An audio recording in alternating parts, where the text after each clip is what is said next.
Hi there, welcome to Nerds Garage. This is Out of the Box. My name's Derek, I'm your host, and this is Ken. You probably noticed this beautiful feature from our online D&D games. I play Oscar. Yes, intelligence check, Nerds Garage D&D. We do that every Sunday.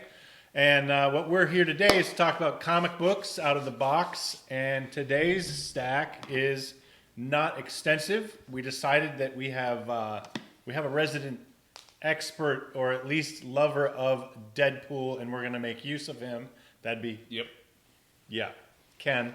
I like Deadpool. I love Deadpool. I have a bunch of Deadpool books in our collection, so we decided to pull some out. And the ones that I've been reading over the last few years is I got hooked on Old Man Logan versus Deadpool. It was a lot of fun. And then there was just there's a True Believers that came out a while ago. I grabbed that and it looked interesting. It was a good read. I haven't read that one yet. Right, okay. But the one I brought was Deadpool versus Thanos, which is actually a really good book.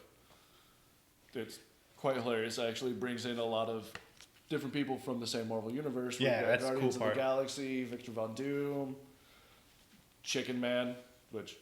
Chicken Man. Come on, who doesn't love Chicken Man? Right, it's almost like Star Wars. Everybody loves Chicken Man. And how did Batman and Superman get in here? Who's been in my stack? Not today, guys. I blame Max. Not today. I think it was Max. Max is a troublemaker. But That was anyhow... Suzanne. She's trying to throw us a curveball.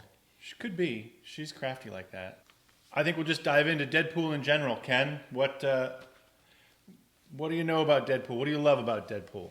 Well, what I love about him is that he's a extremely relatable character because everybody has those thoughts, just internalizes them. He just screw it, goes with it. Yeah, he's not a classic superhero. They broke the mold clearly, and so he's appealing because he's not what you think of. When I first saw Deadpool, I was mostly reading traditional Batman, Superman kind of stuff, Green Lantern, all that, and then Deadpool popped up one day, and I just went, you can do that? You can do that with a superhero? It's the best thing ever.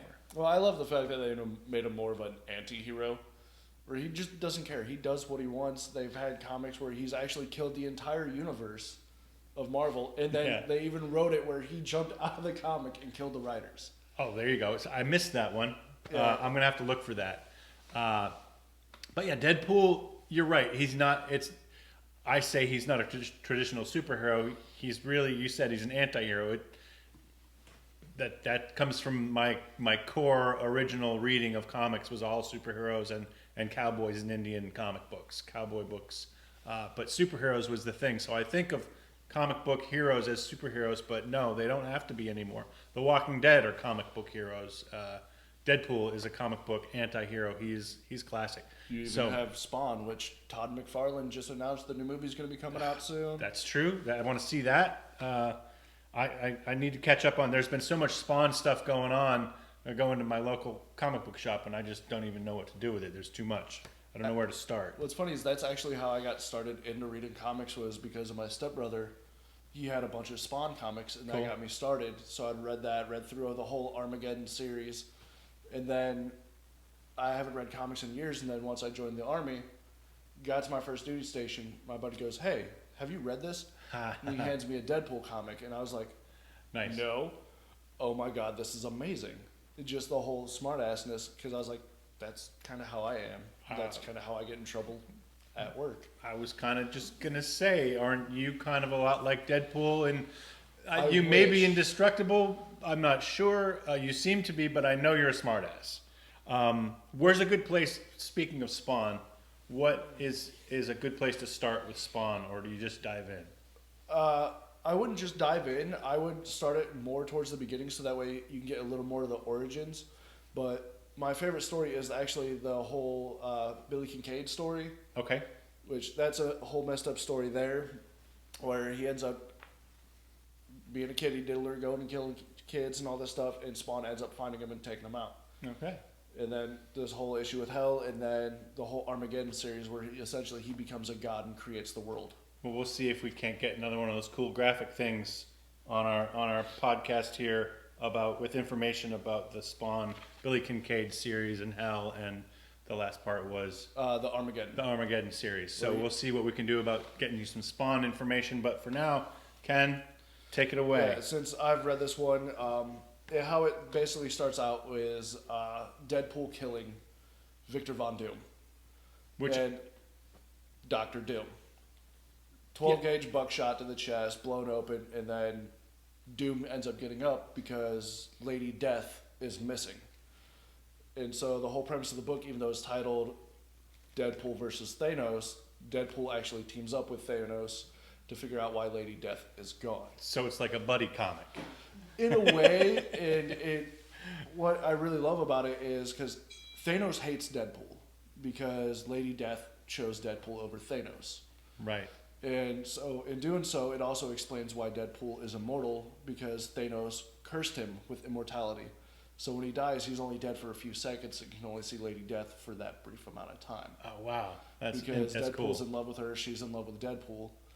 And all Thanos does, which is why the whole snap thing wasn't just to rid half the universe, it was actually to appease Lady Death, to impress her. Interesting. Cool. And in the comic, you have guest appearances from Guardians of the Galaxy, Groot, all of them. And then you have Francis show up, who is Ajax. Yep. The first person Deadpool killed as Deadpool. Actually, he comes back from the dead to fight Deadpool as well. I saw that in there, and I was like, that's going to be some interesting stuff. Yeah, it is interesting, which I love this comic because my wife got it for me. It was just a surprise, like, hey, here, happy birthday, I seen this, thought you would like it. Cool. So that was really good, and I brought it here along with another comic, which will be a discussion for another date and time when we're doing, zombies? I think we're going to do like Zombie Day, maybe. We'll have a zombie episode. Which, if most people know me, I'm a huge Evil Dead fan. I'm a huge fan of Bruce Campbell. Met him at a book signing a few years ago. Super nice man.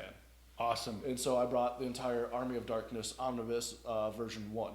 Yeah, so we're going to take a look at that over the next few weeks and then do an episode where we talk about that. And it might be its own episode. We might combine it with what they're doing now with zombies, like Walking Dead and some other smaller venue comics. We'll see. With them doing the Deadpool movies now, like, how do you like those versus the comic? How do you feel they did? I feel like they did a really great job, but I'm sort of... I look at the movies of comics sort of like movies of... Well, the same thing as movie of a book. It's never going to be the same thing. So I find the Deadpool movies to be awesome and fascinating and really well done. I think they did a great job, and I think they got the whole essence and spirit of Deadpool for me. But I can't really compare them to the comics because the comics have a whole nother vibe. They captured the essence of it, and so it's a wonderful way for somebody to see the movie, and then they can go read the comic books and get just as much fun out of it. Yeah, because what I really liked about that was Ryan Reynolds was advocating for that role for 11 years. A long time, yeah. Ever since he did Blade Trinity, because he said that was his first comic book movie, which most people don't realize Blade is Marvel. Yeah. So now that Blade's Marvel and Disney owns Marvel, maybe they might do another Blade movie. That there is some talks about it. Yep, I think I saw something. Ever since he did that role, one of the I can't remember who it was. Somebody on the staff handed him a Deadpool comic, and he's like, "I have to do it. I have to do it." And he was advocating it so much that even in the comics, they made a comment about it, like saying, "Yes, I look like a young Ryan Reynolds mixed with a Shar-Pei." That's cool. And just the fact that the comic can bounce back and forth, like, hey, this guy wants to do a movie about Deadpool. Let's pull him into the Deadpool universe as well as a kind of an inside joke with everybody. And I know he starred in it, but didn't he end up being one of the main producers as well? Yes, of that, I think so. Something along those lines. He made it happen. That's the story the gist of the story that I got was that he was so into this as an idea, and then it grew over time that he finally just said, "Fine, we're gonna make this happen on our own." The trailer was leaked. Yeah. It was leaked online for the original Deadpool, and now they're talking about Deadpool 3. Oh, awesome! About still keeping it R-rated and everything, which is something I think that's perfect for Deadpool because you can't really have a PG-13 Deadpool movie. Yeah, the Deadpool comics make that clear to Yeah, me. Deadpool just says fuck too much. it's You just- can only have one per PG-13 movie. It's just one of those things. I mean, I love Deadpool. I love how he crosses over with so many other comic book worlds and characters. It's almost part of his shtick. It's almost part of his thing now that he has more crossover appearances or people in his comics than I see most comic book characters have. Well, that's also one of his superpowers is his ability to break the fourth wall. Because Deadpool is the only character that knows he is a comic book character. Right. So that's gives him the powers to do whatever he wants. Because he's like, what are you gonna do? You're gonna write it in anyhow. So Yeah. I know what's going on. No, so I think Deadpool is one of the top series or characters as a whole out there today. There are so many, but he's stood the test of time. They keep changing, he keeps evolving, and just keeps on producing. They keep on producing more and more books with Deadpool, or now it's the movie and the books are getting synonymous, which is I think cool. Another thing I think is really cool is how he started out initially was just as a joke. He was going to be in for like a comic or two, but people took to him so well that they're like, you know what, we're going to keep going with this. We're going to keep writing them on, see what all shenanigans we can do with them. Yeah, Which I think is good because I think the writers and everybody just have fun with him. Because when you got a writer and illustrators that can have fun with what they're doing in creating a character, it's just going to keep going and going and going. And I want to see how far they can take it before somebody's like, that's a little too far. yeah. Well, that is push the boundaries. So we've kind of skipped around a lot about Deadpool. We've mentioned a few of his different books. So I think to wrap it up, Ken, off the top of your head, 3 of Deadpool's best attributes or the best things about Deadpool, in that they don't have to be like the top thing. Just I know there's so many good things about him. What are the 3 things that come to your mind?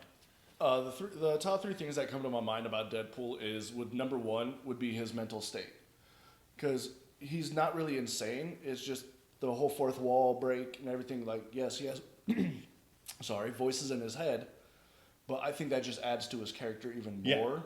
Yes. And gets him into and out of situations, even though he's the only one that can hear the voices or the thought bubbles. Yeah, the thought bubbles. Yeah. And cool. the other one would be the super strength, which a lot of people don't realize in the credit that due to his quick healing factor, he's continuously getting stronger to the point where Sure. Well, that makes sense. he beat Captain America in a game of Rochambeau. How many people can say they did that? Yeah, it's in. I had the comic. I lost a lot of my comics as I moved from Seattle to Florida. As happens. So yeah, Captain America and Deadpool. I'm going to look that one up. yeah, which Captain America is actually in love with Deadpool, or I'm sorry, that's vice versa. Deadpool loves Captain America, like he's all Team Cap, everything. Cool. In which I wish they would have had Deadpool more in Civil War. Yeah, that would have been awesome. Because it would have been interesting to see who he's going to side with, because you got Captain America on one team and Spider-Man on another, which Spider-Man, Deadpool, a huge bromance there, which is another thing I love. The fact that's another ability of his is the way he relates to everybody else who tries to get with him. Like, everybody acts like they hate Deadpool when none of them really do. They're always end up showing up to help him, or he always helps them, and they're just like, you're a dick. Thank you. So to recap, we've got he breaks awesome things about Deadpool. He breaks the fourth wall. He has super strength, and everybody loves Deadpool. Yes. There you go. All right, so I just thought of one more thing. You can call somebody a resident expert on something, and people want to know why. People out there, do you ever walk into a game store or a comic book store and see like the giant beholder, the giant beholder up in the window, or the giant dragon head, or the Wolverine statue that's life size, and you go, man, I really want that, and then you look at it like, no, it's not for sale, darn. Well, Ken, what do you have in your living room? In my living room behind my couch. Now it's decorated with Christmas ornaments and a Santa beard and hat. Nice. I I have a 6'1" life-size Deadpool statue at my house. Nice. That is wicked awesome, and we are all jealous of you, Ken. Well, the only way I was able to acquire it was I bought it at ThinkGeek in Seattle. Awesome. And this is before we moved down here, we had sold our condo as I was getting out of the Army at the time, and we were coming down here for me to go to Full Sail to go to college. Sure. So I looked at my wife, I was like, babe, there's two things I want, because we just sold the house, we made a lot of profit. I either want a rifle or the Deadpool statue. And she told me, go out, grab the Deadpool statue, and grab a PlayStation 4 while you're at it, because I know you've been wanting one. I was like, There you go. done. Everybody wins. All right, that's it for today, folks. Thanks for tuning in, and we will see you next time. Oh, and don't forget, D&D on Sundays. Our time has changed. We're starting to do it at 3 in the afternoon, and we're getting back into recording. We've had people been gone for holidays. I haven't been able to make it due to my wife being pregnant and stuff like that, which, good news, we found out it is a girl. Yay! So we're all excited and happy for that. And so that's on the D&D's on YouTube on Sundays at 3. Yes. Oh, and I'm not only the D&D guy, but I also work with Derek here in building dice towers and Dice trays tables, and dice towers and tables. which we're going to be getting up to sale. Within the next few months? Hopefully in the next few months we'll get that rolling out production. So once again, we are Nerds Garage. This is Out of the Box. I am Derek Smith, your host, and our guest. I'm Kenneth, also known as Oscar. And one last thing before we go. If you have any ideas of comics you would like us to review or look at, or just even some of the stuff that you like, let us know. We'll look into it. Maybe we can have a discussion and see where it can go from there. Yeah, right on. Thanks a lot, everybody. Goodbye. We'll see you Thank you. next time.